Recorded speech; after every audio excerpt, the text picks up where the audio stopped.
Welcome back to our channel. Today is a fantastic Friday, and we are absolutely buzzing with excitement to dive deep into the absolute madness that just unfolded on our favorite soap. We are still trying to process the sheer chaos of the latest episode, and we know you are too. Grab a snack, get comfortable, and let's unpack every single jaw-dropping moment together because there is so much to discuss. Oh my god, I cannot breathe. Did that just happen? I am literally shaking as I type this because I cannot believe what my eyes just witnessed on that screen. I had to rewind my DVR 3 times just to make sure I wasn't hallucinating the entire sequence. Did we just watch Ross Cullum and Jen Sidwell completely wipe each other out in a massive bloody shootout? I mean, I am sitting here staring at the screen, completely speechless. And to do it in the middle of Windermere, in a grand, terrifying gothic showdown? It's like something out of a high-budget mafia movie, but 10 times more insane because it's happening right here in Port Charles. I have been watching this show for years, through all the crazy mob wars, the WSB spy plots, the endless kidnappings, and this has to be one of the most violent, shocking, and abrupt endings to a major villain rivalry I have ever seen. I'm sorry, but am I the only one who thought this was going to drag out until November sweeps? I fully expected them to just glare at each other across the Metro Court for another 6 months. But no, they just went absolutely scorched earth. Let's rewind for a second because I am getting way ahead of myself and my brain is going a million miles an hour right now. Okay, back to the point. We all knew Jen Sidwell was a ticking time bomb. The guy has been completely unhinged for weeks, holding ADA Justine Turner hostage at Ava's gallery, waving a gun around, acting completely desperate, and backed into a corner. But the moment Sonny Corinthos dropped that absolute nuke of a truth bomb that Ross Cullum was the one who actually murdered Marco Rios, you could literally see the exact second Sidwell's brain snapped in half. I mean, the betrayal, the absolute blinding fury on his face was incredible acting. Sidwell realized he had been played this entire time by the very man he was supposed to be in bed with regarding this massive criminal conspiracy. So, what does Sidwell do? He doesn't just run away. He doesn't go into hiding. He marches his furious, vengeful self straight over to Spoon Island. And can we talk about the dark, terrifying atmosphere of Windermere for this showdown? It was perfect. The isolation, the shadows, the sheer history of violence in that castle. Sidwell storms in there, completely blinded by rage, and confronts Cullum. Cullum, who is just standing there, looking so incredibly smug, thinking he has the Cesar Faison cold fusion prototype in the bag, thinking he is about to escape Port Charles like some untouchable, invincible mastermind. Cullum actually thought he had won.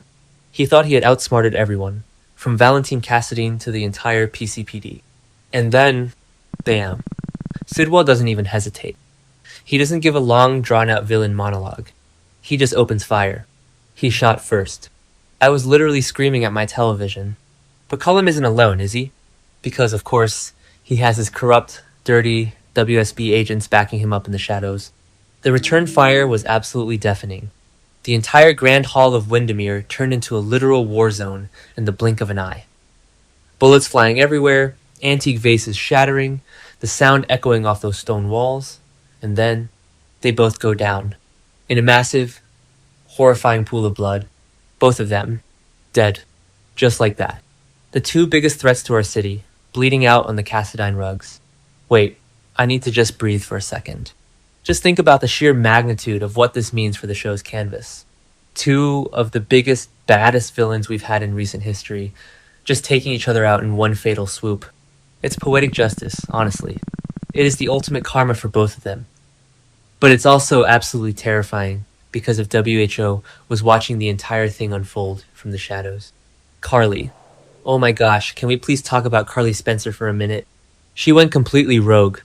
Ditched Lucas Jones when they were supposed to team up, fought off WSB agent Harker with her bare hands, and now she is crouched in the dark corners of Windermere, watching two men literally slaughter each other. The look of absolute, paralyzing horror on her face. Laura Wright deserves an Emmy for that reaction alone. I mean, Carly has seen some deeply traumatic things in her life. Remember when she was dealing with Lorenzo Alcazar? Or when Jerry Jacks held up the Metro Court? But this was a cold-blooded double homicide right in front of her eyes, and she couldn't do a single thing to stop it. And you just know Carly is going to have nightmares about this for years. But at the same time, I kind of love that she was the one to witness it. Because who else is going to tell the story? Who else is going to confirm to the PCPD and the WSB that these two monsters destroyed each other? Carly is the ultimate survivor, but I am so incredibly worried about her mental state right now. She was already frantic, out of her mind with worry about Jocelyn being held captive, down in the tunnels, with Liesel Obrecht. Now she has to navigate a castle full of dead bodies, slipping on blood, dodging rogue WSB agents who are probably scrambling like rats, all just to find her daughter. I am stressed just thinking about it. How is she going to get out of there alive? Okay, but let's pivot for a second, because the implications of this shootout are massive for the overall narrative. The Cold Fusion storyline? It's over. It has to be over, right? With Cullum dead, there is no one left to steal the prototype. César Faison's final, twisted project is just sitting there in the Windermere lab, completely useless without the mastermind to sell it. I swear, if the writers try to drag this Cold Fusion thing out with another random villain swooping in, I am going to lose my absolute mind. Let it die with Cullum. Let it be done. But honestly, I am so relieved. I know some people are loving the spy-fi elements and the global stakes, but personally, I am so ready to get back to the gritty, grounded mob drama and family dynamics that this show does best. We don't need weather machines or cold fusion, we need human conflict.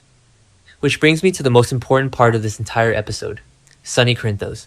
Sonny is breathing a massive sigh of relief right now, and honestly, so am I. Sidwell was a huge, unpredictable thorn in his side. Cullum was a massive, untouchable government threat. With both of them gone, you would think Sonny could just kick back at Pizzulo's, have a glass of imported whiskey, and relax, right? Wrong. So wrong. Because nature abhors a vacuum, and the Port Charles underworld just got hit with a massive, gaping power vacuum, Sidwell and Cullum controlled huge factions of illegal operations, mercenaries, and corrupt government ties.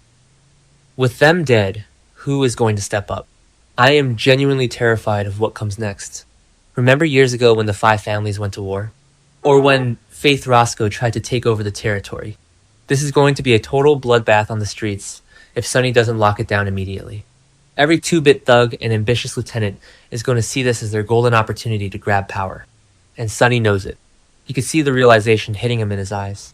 The relief of Sidwell being dead is completely overshadowed by the fact that ADA, Justine Turner, is still in grave danger. Wait, why is she still in danger if Sidwell is dead? Because Sidwell's men are still out there.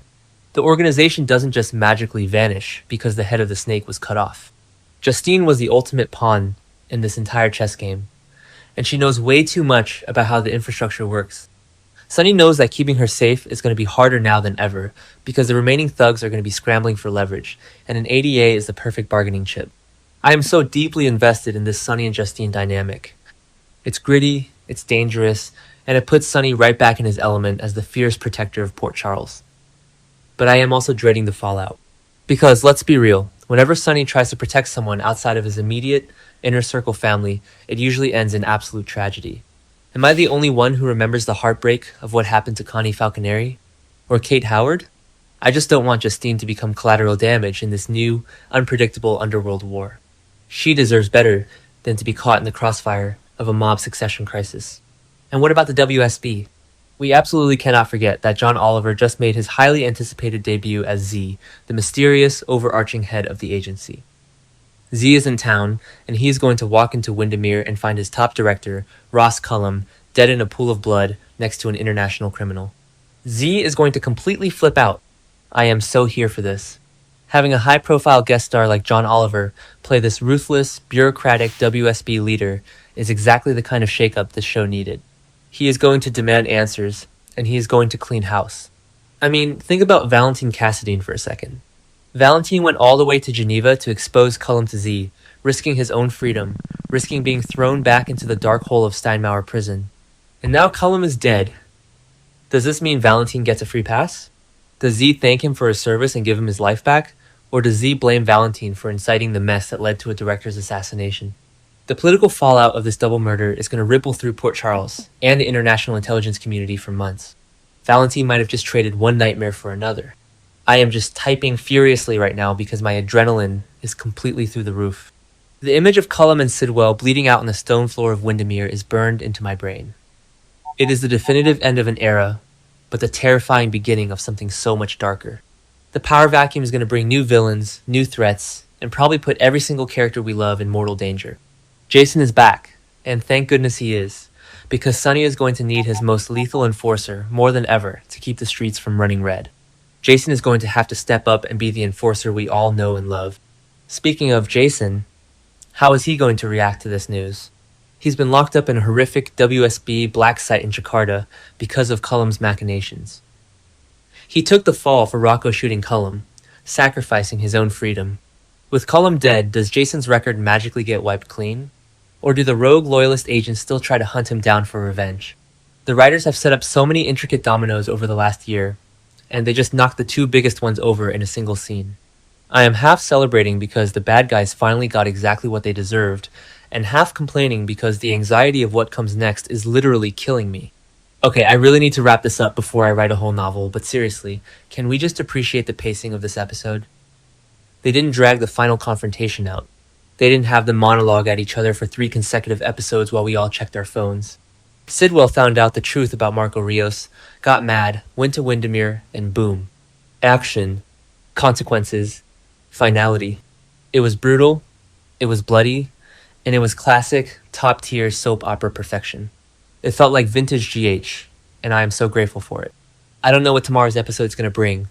I don't know how Carly is going to explain this absolute massacre to the cops when they inevitably swarm the island.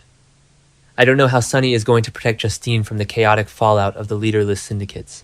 But I do know that I will be glued to my screen, screaming at these characters like they are my real-life friends. Because that's what we do as fans. We love this show, we hate this show when it frustrates us, but we can never, ever stop watching. Let me know in the comments if you are as shook as I am by that Windermere bloodbath, because I definitely need to talk this out with people who get it.